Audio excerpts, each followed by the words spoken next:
A'udzubillahi minasyaitonirrajim. Bismillahirrahmanirrahim. Astaghfirullah rabbi wa atubu ilaihi walhamdulillahirabbil alamin. Thumma assalatu wassalamu ala asyrafil anbiya'i wal mursalin habibina wa habibi rabbil alamin Abil Qasim Muhammad. Allahumma salli ala Muhammad wa ali Muhammad wa ala alihi at-tayyibin at-tahirin al-ma'sumin al-muntajabin. Amma ba'du. Assalamualaikum warahmatullahi wabarakatuh.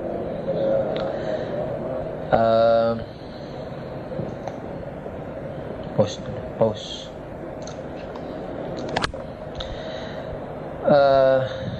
Bismillahirrahmanirrahim.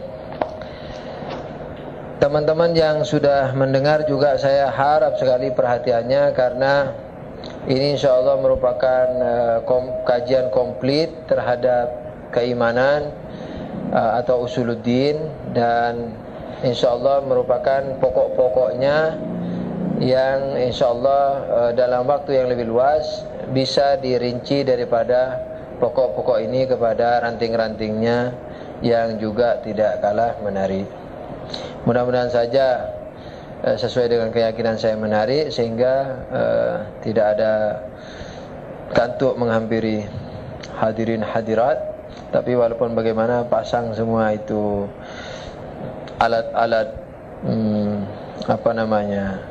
penepis kantuk, terus kemudian permen lah, apa semua disediakan. Begitu jihad namanya. Tapi untuk memerangi kantuk. Kalau untuk kenyang tidak jihad, halal saja tapi tidak jihad. Tapi kalau makan untuk memerangi kantuk demi belajar, itu namanya jihad. Oke. Usuluddin dalam pandangan Ahlul Bait. Keimanan itu dalam pandangan Ahlul Bait ada dua.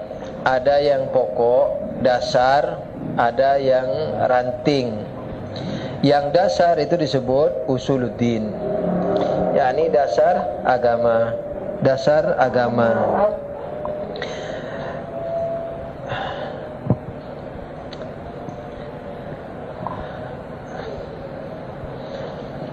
Apa maksudnya dasar agama? Keimanan ada dua. Usul, yakni dasar. Kemudian furu', yakni cabang. Yakni ada keimanan yang berupa dasar, ada keimanan yang berupa cabang.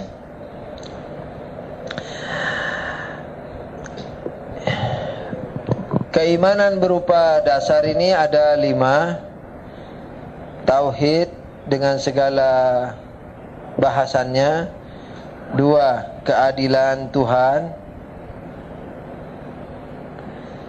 3. Kenabian. 4. Keimamahan. 5. Ma'ad, yakni hari akhir, hari kebangkitan. Bagusnya jangan hari akhir, hari kebangkitan. Kalau cabang seperti keimanan pada kitab-kitab samawi, kitab-kitab langit, kitab-kitab Tuhan.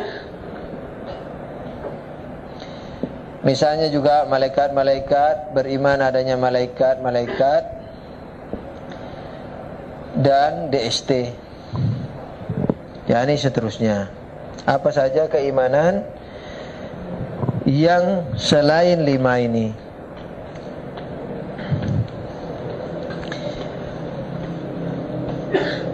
Oke. Jadi jangan memproblemkan mengapa dalam keimanan Syiah, yakni dasar keimanan di Syiah misalnya tidak ada keimanan kepada kitab-kitab atau malaikat-malaikat, karena ini termasuk ranting. Misalnya kitab misalnya kitab Quran. Toh, kitab Quran ini ranting dari apa? Percaya kepada kitab Quran, ranting daripada percaya kepada kenabian. Maksudnya apa? Maksudnya kalau orang belum percaya Nabi Muhammad itu nabi, tidak akan pernah percaya kepada Quran. Orang yang tidak percaya kepada kenabian Nabi Isa tidak akan pernah percaya Injil. Nah, ini tersirat di benak. Kitab Injil yang ada ini sebenarnya bukan, ini di luar bahasan, ini sekedar ingin memberitahu karena saya juga sudah bertahun-tahun di pesantren baru tahu. Kira-kira saya setelah 14 tahun di pesantren baru tahu. Bodoh, jadi merasa bodoh sekali saya. Apa itu? Mudah. Yakni kitab Injil yang ada ini bukan seperti yang kita kira. Coba kitab Injil yang ada ini apa yang menurut Anda? Menurut Anda apa? Menurut saya dulu adalah kitab Injil yang sudah bercampur. Jadi ayat-ayat yang ada bercampur dengan ayat-ayat yang selain dari kitab Injil, yakni kitab yang sudah tidak murni. Begitu atau tidak begitu menurut adik-adik? Nah, padahal kitab Injil ini bukan kitab Injil yang bercampur. Kitab Injil yang ada ini sebenarnya kitab sejarah Nabi Isa, bukan kitab Injil. Jadi Allah menurunkan Injil, terus Allah mengatakan bahwa Injil sudah dirubah-rubah. Nah, itu bukan maksudnya Injil yang sekarang ini. Injil yang sekarang ini kitab sejarah Nabi Isa. Jadi misalnya murid-murid Nabi Isa menceritakan bagaimana dia dulu belajar ke Nabi Isa. Saya duduk bersama Nabi Isa di bawah pohon. Kemudian Nabi Isa bilang begini, terus kita duduk bersama. Terus ada teman yang bertanya begini, kayak begitu. Jadi ini bukan kitab Injil yang tidak asli, apalagi asli. Injil yang tidak asli pun bukan. Kitab sejarah yang ditulis oleh murid-muridnya. Makanya ada beberapa Injil itu maksudnya beberapa sejarah, bukan kitab Injil, lain-lain. Tidak sama. Oke. Nah, saya mengira dulu Injil yang palsu. Ternyata bukan juga Injil yang palsu, dan sejarah biasa. Nah, kenabian, kitab seperti Quran itu kalau orang tidak percaya kepada kerasulan Nabi Muhammad tidak akan percaya Quran. Injil kalau tidak percaya kepada kenabian Nabi Isa tidak akan percaya Injil dan seterusnya. Jadi ketika percaya Nabi Muhammad pasti percaya Quran. Ketika percaya Nabi Isa sudah pasti percaya kepada Injil. Karena ketika percaya kepada Nabi Muhammad berarti percaya kepada semua kata-katanya, semua pemberitaannya. Kalau Nabi Muhammad mengatakan bahwa ini adalah Quran, kitab Allah, maka pasti itu adalah kitab Allah. Sedia teh yang lemah baterainya, yang lowbat, sedia teh. Atau kopi. Nah, oke, sallu ala Nabi sekali. Allahumma shalli ala Muhammad wa ali Muhammad. Nah, jadi ada keimanan itu dasar, ada keimanan yang bukan dasar. Sekarang, apa keimanan dasar? Apa arti keimanan dasar? Usuluddin, dasar agama. Nah, maksudnya adalah orang yang tidak meyakini dasar agama ini, dia tidak akan mengamalkan agama. Jadi orang yang tidak punya fondasi, dia tidak akan membangun rumah. Tidak ada rumahnya, juga dia tidak akan cat rumahnya. Kemana kau? Ke pasar. Ngapain beli cat? Untuk apa? Ngecat rumah. Rumah yang mana? Tidak ada. Belum beli, belum apa, belum nabung lagi. Diketahui. Nah, ini dasarnya. Dasar agama yakni 5 ini. Kalau 5 ini tidak diamalkan, tidak dipercayai, maka seseorang tidak akan mengamalkan agama. Seperti tauhid, misalnya adanya Tuhan dan esanya Tuhan. Misalnya ketika kita mengatakan bahwa Tuhan tidak ada, atau kita belum percaya kepada Tuhan dan esanya Tuhan, mana mungkin kita mengamalkan syariat Tuhan. Salat Allahu Akbar. Apa kau bilang Allahu Akbar? Tidak ada iseng. Tidak mungkin. Kenapa rukuk sujud? Tidak iseng. Iseng saja. Tidak percaya kepada Tuhan. Tidak mungkin itu dilakukan. Keadilan juga begitu. Orang yang tidak percaya keadilan tidak akan melakukan agama. Saya tidak yakin kepada keadilan Tuhan. Jangan-jangan nanti saya ini sudah sholat rajin-rajin masuk neraka juga lah, biarin sajalah. Sebabnya barangkali saya nanti juga dimasukkan surga sekalipun tidak sholat, tidak puasa misalnya. Nah, jadi orang yang belum percaya keadilan tidak akan mengamalkan agama. Kenabian juga begitu. Orang yang tidak meyakini bahwa Nabi Muhammad itu Nabi, tidak mungkin orang berpuasa. Puasa Ramadan. Kenapa puasa Ramadan? Dah demi ikut-ikutan saja. Tidak mungkin. Haus, dahaga ditahan, lapar ditahan, hanya kira ikut-ikutan tetangganya. Dia tidak percaya kepada kenabian Nabi Muhammad misalnya. Keimamahan juga begitu. Ngapain kau giat-giat belajar? Ya barangkali kutemukan Shiratal Mustaqim. Mana Shiratal Mustaqim? Enggak ada. Tidak ada Shiratal Mustaqim. Karena orang maksum sudah enggak ada. Orang yang tahu Islam 100% sudah tidak ada lagi. Nabi sudah terkubur. Berarti agama Islam sudah terkubur bersama Nabi yang 100%. yakni Islam yang 100%. Renung-renung tidak mungkin. Kalau begitu berarti ada. Kalau ada berarti dicari, mantap dia mencari misalnya ajaran sholat dan seterusnya, dia mencari apa-apa yang sesuai dengan Shiratal Mustaqim. Nah, jadi orang yang tidak percaya kepada konsep imamah ini sebenarnya dia tidak mantap itu dia beramal. Berkuar-kuar palsu. Ini bid'ah, kita ini Shiratal Mustaqim. Yang itu bid'ah, yang itu khurafat. Kita berada di Shiratal Mustaqim. Tanya Ustaz, apa? Shiratal Mustaqim apa? Yakni sesuai dengan Quran hadis. Tanya Ustaz, apa? Apakah Ustaz sudah paham Quran 100% sebagaimana Nabi? Kagak. Bagaimana Bapak Ustaz mengatakan Shiratal Mustaqim? Orang Bapak Ustaz tidak tahu Quran 100% sebagaimana Nabi. Bagaimana dia bisa tahu apa yang namanya Shiratal Mustaqim? Nah, misalnya, jadi orang yang sebenarnya berkuar-kuar mantap itu kalau ditanya 2 pertanyaan saja sudah nggak bisa jawab. Yani saudara-saudara kita Ahlussunnah wal Jamaah, biar sudah alimnya kayak apa, tanyain saja, antum tahu Quran sebagaimana Nabi? Tidak. No. Shiratal Mustaqim Nabi atau antum? Shiratal Mustaqim Nabi. Nah, antum sudah tahu pasti bahwa ilmu antum tidak seperti Nabi, berarti pasti bukan Shiratal Mustaqim. Kenapa sekarang bilang Shiratal Mustaqim? Sudah pasti Shiratal bengkok, kenapa bilang Shiratal Mustaqim, jalan yang lurus? Misalnya, jadi sebenarnya dia tidak mantap, sok mantap-mantepin aja. Katanya orang Makassar, gayana. Orang Madura juga bilang gayana. Gayanya saja sok mantap. Ditanya 2 pertanyaan saja, pasti tidak bisa jawab. Pasti itu sudah tidak bisa jawab.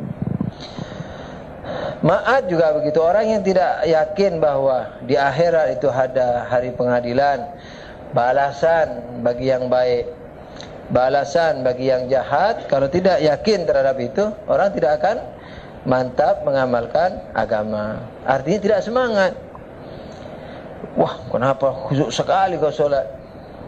Tidak ada, iseng-iseng saja. Tidak mungkin, karena ketika dia tidak yakin terhadap hari akhirat, maka dia tidak akan mantap mengamalkan agama. Bahkan sebenarnya ketika orang percaya saja itu masih lemah sebenarnya. Kita ini sebenarnya golongan percaya, belum yakin. Katanya ulama Tabai, orang kalau yakin bahwa di akhirat itu ada neraka, pasti dia tidak akan berbuat maksiat. Kita ini yakin tapi buat maksiat. Enggak, kau tidak yakin. Kau hanya percaya bahwa di sana ada neraka. Coba kau yakin betul ada neraka, yakin betul perbuatan maksiat masuk neraka, pasti kamu tidak akan berbuat maksiat. Nah, ini contoh-contoh sekilas tentang apa makna daripada usuluddin, yakni dasar agama. Jadi bukan rukun iman. Jadi keimanan yang 5 ini bukan rukun iman, bukan tiang-tiang iman, tapi dasar daripada masuk. Waalaikumsalam. Yakni dasar dari bukan bukan tiang-tiang agama, bukan tiang-tiang keimanan. Kan umum ada yang mengatakan rukun iman. Rukun iman yakni tiang-tiang keimanan. Nah, kalau artinya rukun iman berarti kalau rukun-rukunnya itu tiang-tiangnya dipenuhi, maka berarti dia mukmin. Padahal sekalipun orang beriman kepada yang 5 ini masih bisa kafir. Misalnya dia tidak percaya Quran, kafir. Sekalipun ini buruk, mengkafirkan orang. Karena tidak percaya Quran berarti tidak percaya Nabi.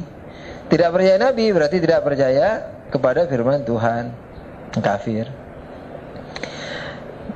Dengan demikian maka usuluddin atau dasar agama ini tidak diberi nama rukun iman. Karena sekalipun seseorang itu mengimani yang 5 ini, tapi mengingkari beberapa keimanan lain, dia dihukumi kafir. Gitu.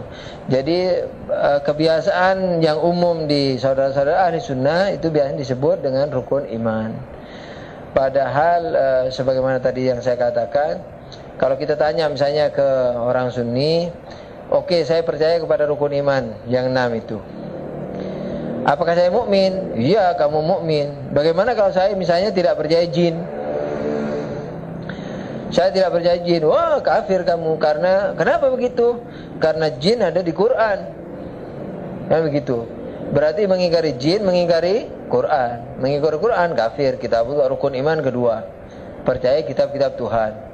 Bagi mereka kan rukun iman kedua. Kalau bagi kita furu', yakni cabang. Jawabannya bagaimana? Kalau mengingkari jin kafir lantaran ada di kitab Quran, kalau begitu rukun iman sebaiknya satu saja, yakni percaya kepada Al-Quran. Percaya kepada Tuhan mana? Tidak perlu. Kenapa? Karena di Quran ada.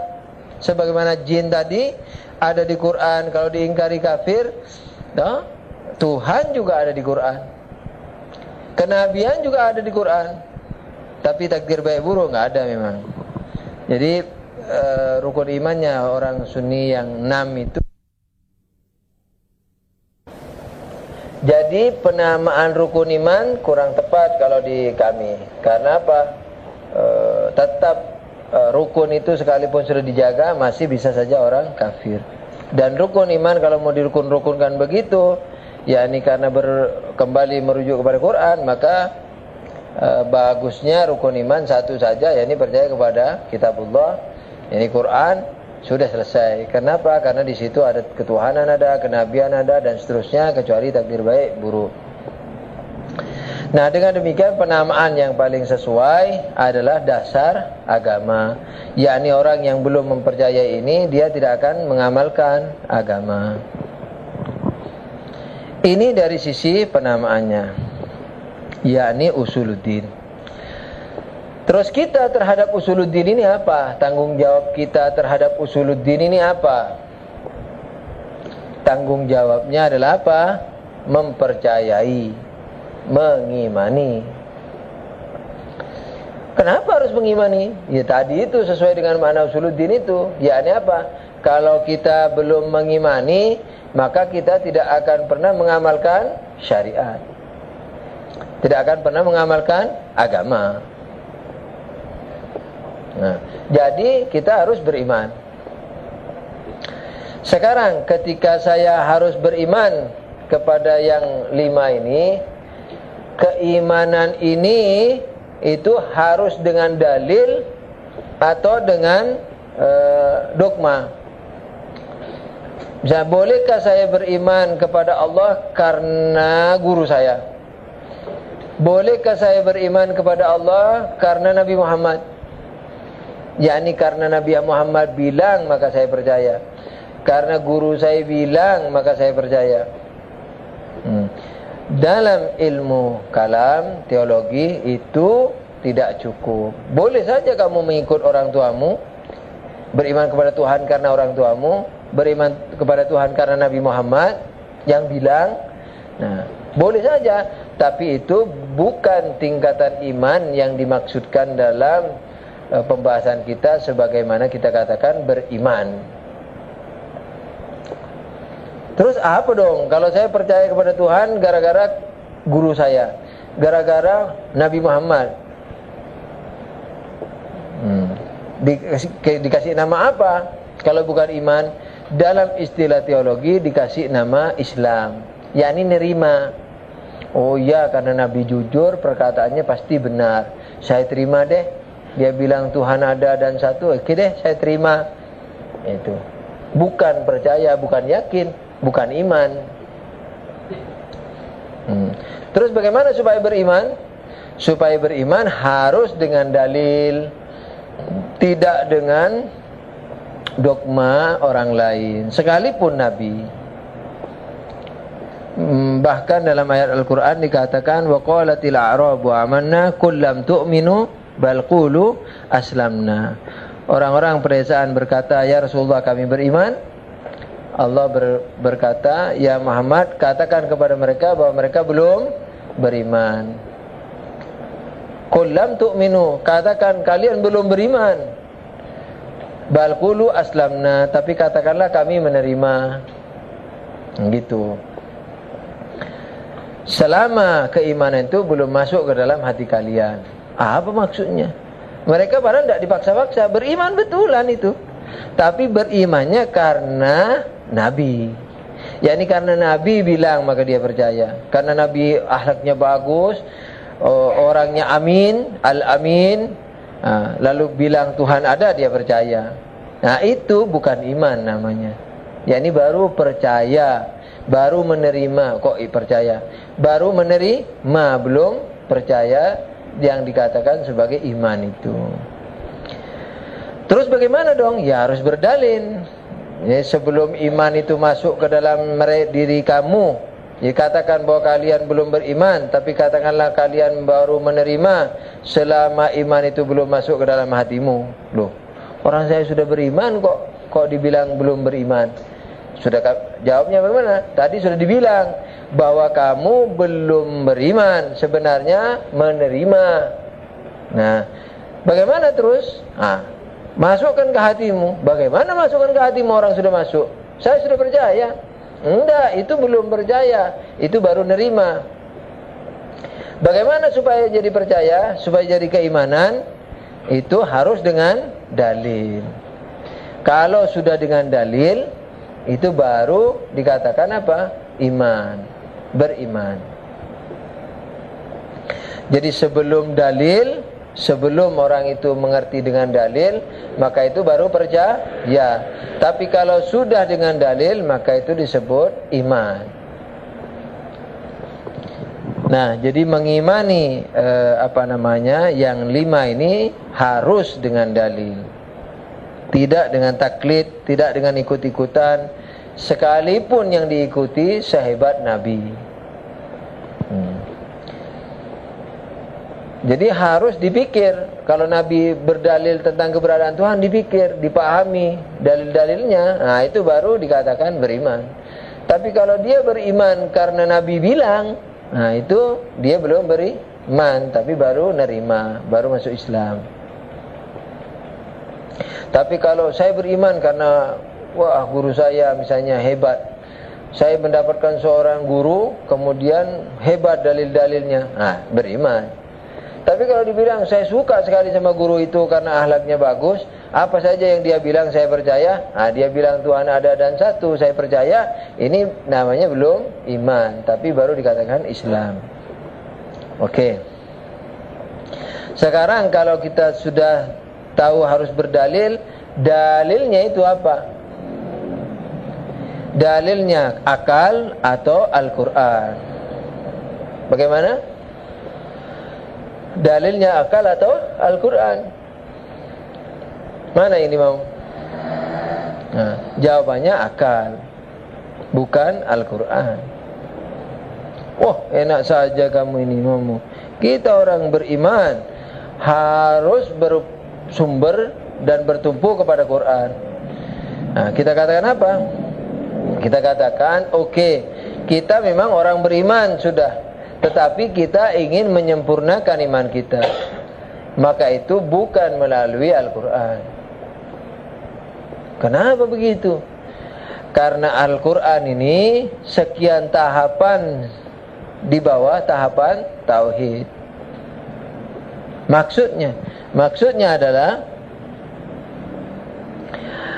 iman kepada Quran ini setelah iman kepada Nabi Muhammad. Nabi Muhammad setelah iman kepada keadilan Tuhan. Keadilan Tuhan, keimanan setelah keimanan kita kepada Tuhan. Jadi berapa tahapan di bawah keimanan kepada Tuhan? 4 tahapan baru percaya Quran. Sekarang ketika tahapannya itu ada di bawah, bagaimana tahapan di bawah mau membuktikan yang di atas? Kita tidak tahu bahwa di negara Afrika itu ada negara yang namanya Tioleng. Umpamanya, anggap ada Tioleng. Kita tidak tahu adanya itu. Apakah kita terus terima ketika ada di sini dibuka misalnya bukan Asian Game, apa namanya? World Game. Asian Game kita buat World Game. Apa? Jadi maksudnya pertandingan olahraga seluruh dunia. Terus datang utusan, terus kita, kamu dari mana? Saya dari negara Tioleng. Orang saya belum tahu negaramu Tioleng mana dan segala macam, presidennya siapa, menteri olahraganya siapa. Sudah datang utusannya. Terus dia bilang, loh, kami ada buktinya. Mana? Al-Quran. Ini suratnya. Dari Presiden Tioleng. Namanya Tiolung misalnya. Jadi dari negeri Tioleng mengutus fulan-fulan atas nama negeri Tioleng, fulan-fulan 10 orang pada cabang-cabang yang 10, terus ditandatangani Presiden Tiolung. Kita ketawa. Orang negaranya saja saya tidak percaya adanya, presidennya saja saya tidak percaya adanya, bagaimana saya bisa mempercayai suratnya? Tuhannya saja masih saya belum percaya. Bukan kita loh, ini urutannya ini. Maksudnya kalau orang kafir mau masuk Islam, jadi Tuhanmu saja belum saya percaya, bagaimana saya bisa percaya kepada nabinya, utusannya? Bagaimana juga saya bisa percaya kepada surat utusannya itu, yakni Al-Qur'annya. Orang asalnya saja saya belum percaya, ketuhananmu saja belum percaya, ketauhidanmu saya belum percaya. Bagaimana saya bisa mempercayai utusannya? Bagaimana saya juga bisa mengimani Al-Qur'anmu? Kalau saya memakai Al-Quran, tandanya ya sudah aku percaya bahwa Al-Quran dari Nabi Muhammad, dari Tuhan. Ya berarti saya sudah percaya kenabian, saya sudah percaya ketuhanan. Ngapain lagi saya buktikan tentang ketuhanan? Oh, ini Al-Quran. Apa itu Quran? Dari Tuhan. Melalui siapa? Nabi Muhammad. Oh betul, saya percaya. Ya sudah, tidak usah buktikan Tuhan itu ada atau tidak. Ya sudah percaya.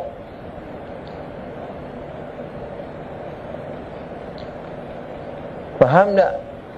Yakni ketika orang, misalnya orang Buddha, kenapa kamu percaya, misalnya dia tanya ke orang Islam, kenapa kamu percaya Tuhan itu satu? Wah, ini dalam Quran ada. Qul huwallahu ahad. Katakan bahwa tiada Tuhan, bahwa Allah itu satu. Oh iya ya. Katakan bahwa Tuhan itu satu. Iya. Terus ini apa? Siapa yang bilang katakan Tuhan itu satu? Ya Tuhan yang satu itu. Kata siapa? Kata utusannya. Siapa utusannya? Nabi Muhammad. Itu Muhammad bin Abdullah. Wah hebat sekali ya. Benar ini. Kalau begitu ngapain juga membuktikan Tuhan yang satu? Karena dia sudah percaya kepada Quran itu. Jadi orang yang sudah percaya Quran lalu mau membuktikan Tuhan yang satu, ya sia-sia. Karena ketika dia percaya Quran, tandanya dia percaya kepada Tuhan yang satu. Tandanya dia sudah percaya kepada Nabi Muhammad.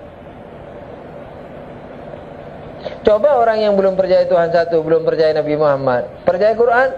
Tidak percaya kepada Quran. Nah, kalau sudah percaya kepada Quran, kemudian mau membuktikan lagi Tuhan pakai Quran, nah itu namanya tidak memajukan keimanannya. Kecuali kalau memakai dalil Quran, bukan memakai Quran. Kan Quran kadang-kadang berdalil. Kalau di dunia ini ada Tuhan selain Allah, jadi ada dua Tuhan, Tuhan Allah dan selainnya, maka hancur alam semesta ini. Kadang-kadang Quran juga berdalil tentang keberadaan Tuhan. Kalau itu yang dipahami, tidak apa-apa, itu sebagai keimanan. Tapi kalau dogma, yakni apa yang dikatakan Quran itu iya, bahwa Tuhan qul huwallahu ahad, bahwa Tuhan satu esa, nah ini namanya muslim, belum mukmin.